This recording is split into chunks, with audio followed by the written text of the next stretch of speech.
Magandang araw mga kaibigan. Nako mga kaibigan, mainit itong pag-uusapan natin. Escudero at Villanueva, parokyano ng mga kontraktor. Sara Diskaya, busog na busog sa 192 million Ghost Project. Nag-thank you Lord sa mga blessings.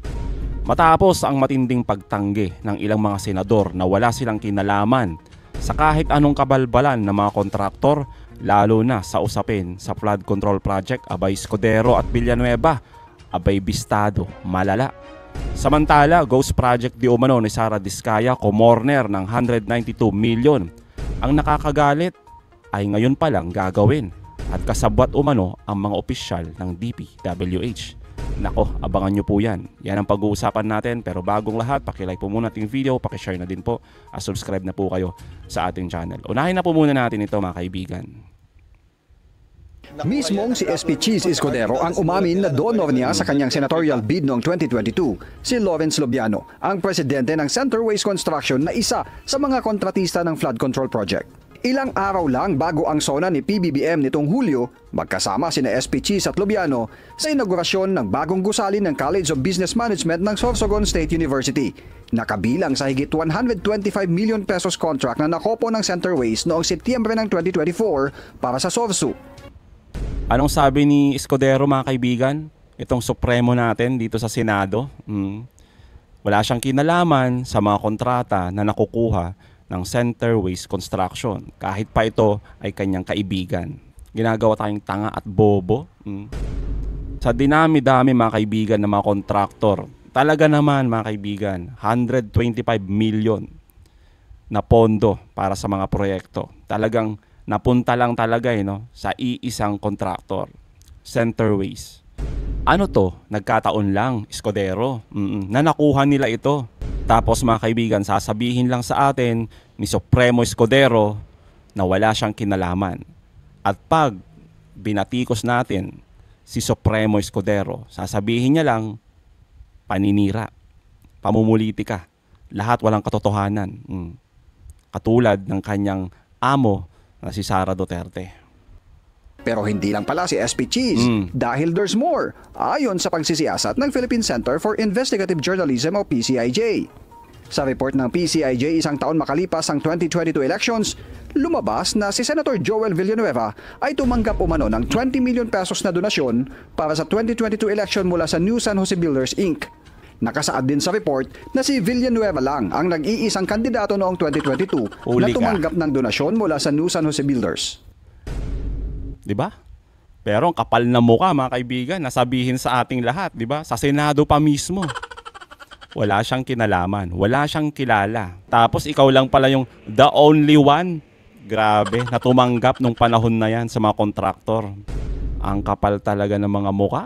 Mga parokyano pala ng mga kontraktor. Mga walang hiya. Ay, nako. Ang kontratista ang siyang nakakopo ng 2.147 billion peso contract para sa 19-story office ng National Housing Authority noong 2021. Nabatay sa record ng Philippine Government Electronic Procurement System ay epektibo ang kontrata mula 2021 hanggang 2025. Sa hiwalay na report ng PCIJ na pagsilip sa 2013 elections, tumanggap din umano ng donasyon si Senator Escudero ng 10 million pesos mula sa New San Jose Builders at isa pang 10 million pesos mula naman sa Tokwing Construction. Kaya pala magtropa tong dalawang to, di ba mga kaibigan? Nakikinabang sa mga kontraktor, di ba? Kaya nga Comelec, sana bilisan nyo naman yung investigasyon nyo dyan.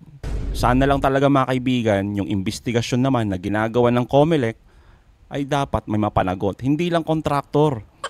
Dapat yung tumanggap din. Di ba? Grabe mga kaibigan, matindi talaga. Sa inisyal na investigasyon ng Comelec, may 4 na kontratista ang nagsilbing campaign donor ng ilang tumakbo sa pagkasenador. Pero hindi lang ang Statement of Contributions and Expenditures ng mga senatorial candidate ang sinisilip ng Comelec, kundi pati na rin sa mga kongresista at party list. Para Dapat naman lang sa mga mapatutunayang sangkot sa anomalya sa flood control project, sinabi ni Senate Deputy Minority Leader Mig Zubiri, kailangan anyang sa huli ay may mapanagot. Nariyan niya ang mga kasong graft, estafa, economic sabotage at bribery corruption na nag-aabang sa mga mapatutunayang nagsabwatang opisyal at pribadong kumpanya o individual. Mas pabor naman si Zubiri na may independent third party na magsasagawa ng investigasyon sa issue. Tama mga kaibigan, dapat lang talaga merong third party dito na mag-iimbestiga para walang bias at magkaroon ng transparency. Pero kung wala naman mga kaibigan, abay kailangan nating magtiwala sa anumang ginagawang investigasyon ng COMELEC, ng Senado at Kamara. Kasi nga naman, hindi naman lahat mga kaibigan na nandyan, puro korap, di ba? Pero syempre, marami din dyan, talaga namang buhaya pagdating sa pondo, 'di ba? Talagang binubusog yung kanilang bulsa at makakapal yung mukha. At sana nga hindi lang puro propaganda itong ginagawa nila na may mga mananagot, ganyan, ganito. Nakakaumay mga kaibigan, sa totoo lang, 'di ba? Yung kay Sara Duterte, anong sabi ng Kamara? Ang lakas ng ebidensya. Matitibay, malalakas yung ebidensya. Pagdating sa Senado at Supreme Court, wala. Binasura. Walang nangyari. Sana naman, itong mga issue ng ganito kalala, ng flood control, sana talaga meron tayong makita na makulong, di ba? Baka mamaya na naman, puro propaganda na naman to. Tapos, wala ding makukulong na mga matataas na opisyal. Kaya naman mga kaibigan, mula nung sumabog yung issue regarding nga dito sa mga ghost project, lalo na dito sa mga flood control project na to, abay may mga ilan mga kaibigan, natataranta na. Tulad na lamang mga kaibigan, itong isang issue ngayon ng ghost project sa Samar, kung saan ang may-ari nito ay Diskaya mga kaibigan. Pero bago natin ipakita lahat ng mga detalye nito mga kaibigan, alam nyo ba mga kaibigan na laging sinasabi ni Sara Diskaya regarding nga dito sa mga nangyayari sa kanya?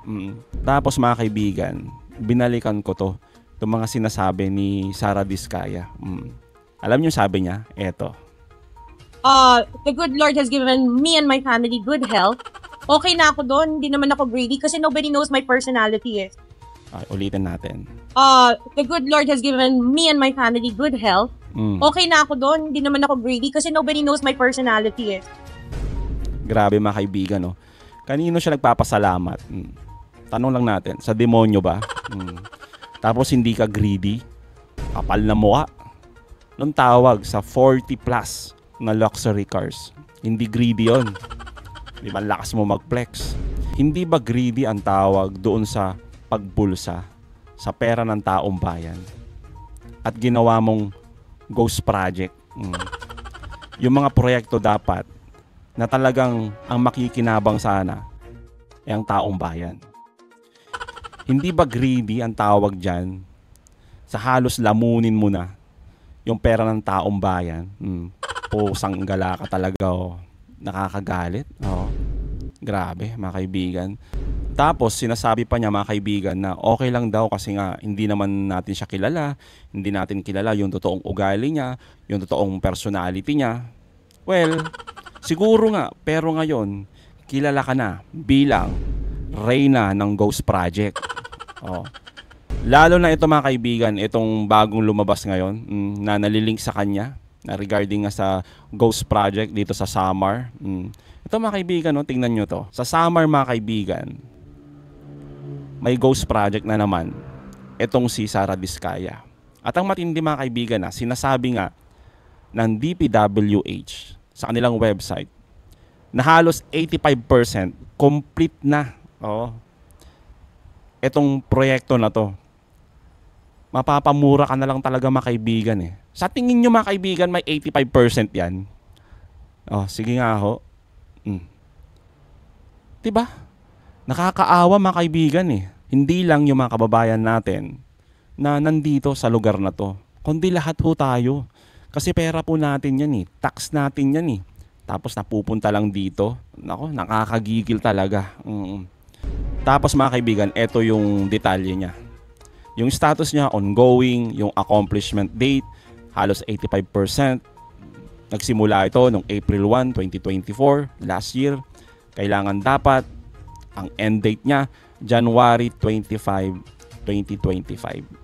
Tapos na dapat. Grabe. Ang contractor mga kaibigan, Amethyst Horizon Builders.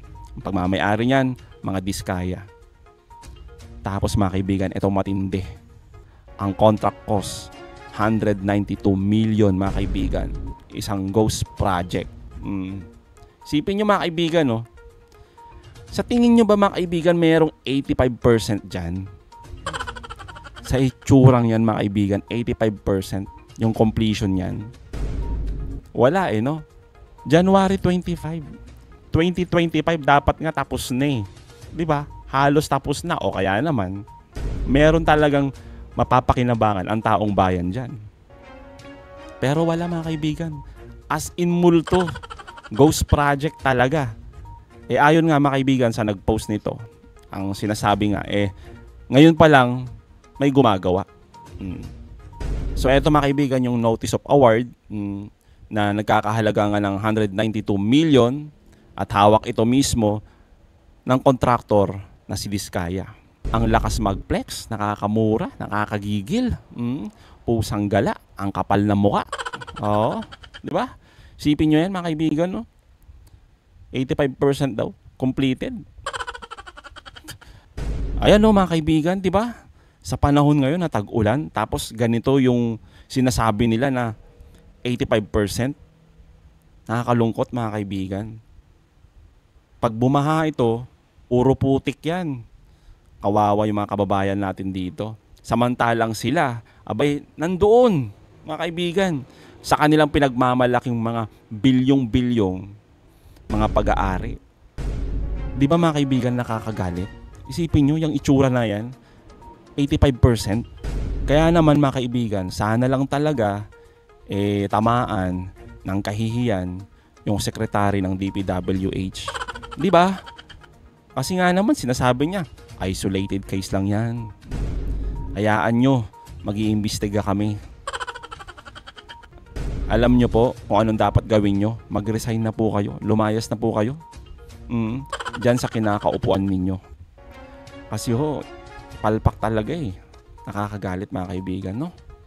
Sana lang talaga mga kaibigan kung mapatunayan itong si Sara Diskaya na meron talaga mga kabalbalan na ginawa, no?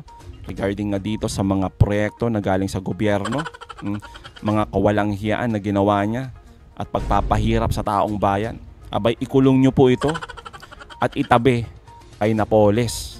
Tapos pakantahin nyo kung sino pa yung mga binibigyan nito, no? Na mga hindi lang opisyal ng DPWH, pati na yung matataas na mga opisyal natin. Kaya sana pakantahin nyo itong si Sara Diskaya at yung iba pang mga kontraktor kung sino yung mga protector nila at sino yung mga nakikinabang, yung mga big boss talaga nila dyan sa Kamara at Senado. Lagi nga nating sinasabi mga kaibigan, sana lang talaga may makulong. At talaga naman, napakasarap sa pakiramdam nun. May makita tayong mga congressman, di ba? Mga mayor, mga gobernador, lalong-lalo na mga senador na nakakulong. So mga kababayan, anong masasabi nyo patungkol dito? Comment down below. Again mga kaibigan, huwag nyo kalimutan i-like at i-share itong mga video. Hanggang sa muli, kita-kita ulit tayo mga kaibigan.